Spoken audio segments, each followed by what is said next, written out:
Bubble Movie Podcast. I'm your host, Corey Carr.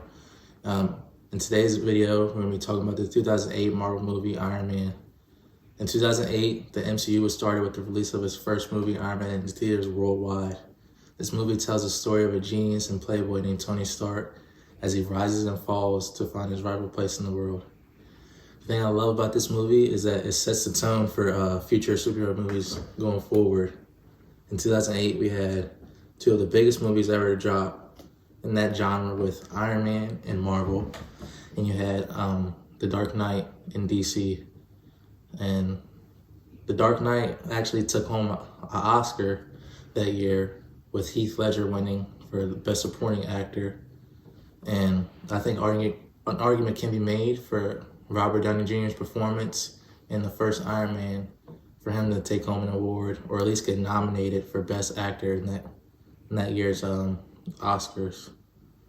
The audience gets to see the character of Tony Stark struggle with his demons, his both internal and physical demons, as he fights the terrorist organization Ten Rings.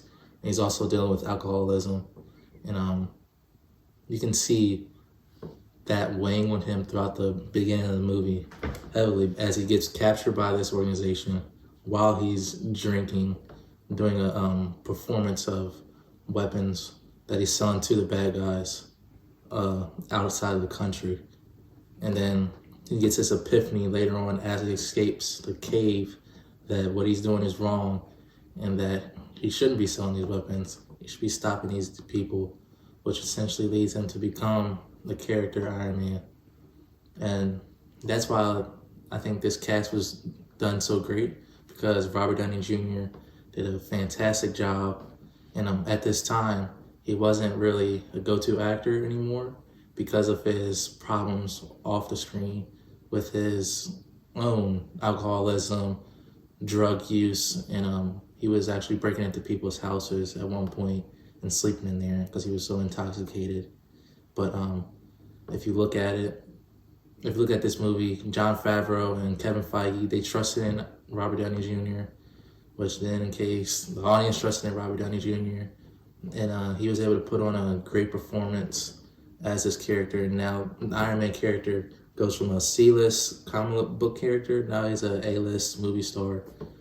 And I think another great performance in this movie is Gwyneth Paltrow as Pepper Potts. She's a love interest. And we have Terrence Howard as Rhodey.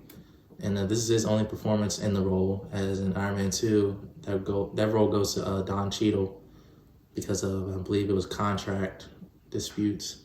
And Jeff Bridges, the character from Big Lebowski, the guy who plays Big Lebowski, is Obadiah Stane in this movie, and he's a great villain to start the MCU.